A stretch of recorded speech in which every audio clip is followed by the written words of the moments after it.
আজ বাজার থেকে নিয়ে এসেছিল চিংড়ি মাছ। তো ভাবলাম চিংড়ি মাছটা আজকে রান্না করি। মানে অনেক দিন তো মালাইকারি করি, ভাপা করি, অনেক রকমই করি, কিন্তু আজকে একটু অন্যরকমভাবে রান্না করছি। সেটা হচ্ছে যে চিংড়ি মাছটা প্রথমে আমি লবণ আর হলুদ দিয়ে হালকা করে একটু ভেজে তুলে নেব। খুব বেশি ভাজা করব না, শক্ত হয়ে যাবে।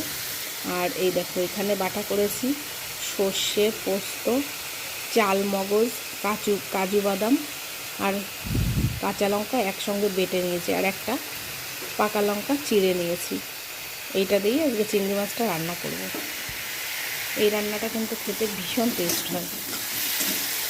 চিংড়ি মাছ ভাজাটা এই যে তুলে নিয়েছি, তার মধ্যে একটু তেলের মধ্যে জিরে ফোড়ন দিয়েছি। জিরে ফোড়ন দিয়ে এবার মশলাটা দিয়ে দেবো। মশলাটা দিয়ে পরিমাণ মতো লবণ হলুদ দিয়ে নাড়াচাড়া দিয়ে চিংড়ি মাছটা দিয়ে গ্যাস কম করে দিয়ে ঢাকা দিয়ে রাখলেই মাছটা রান্না রেডি হয়ে যাবে।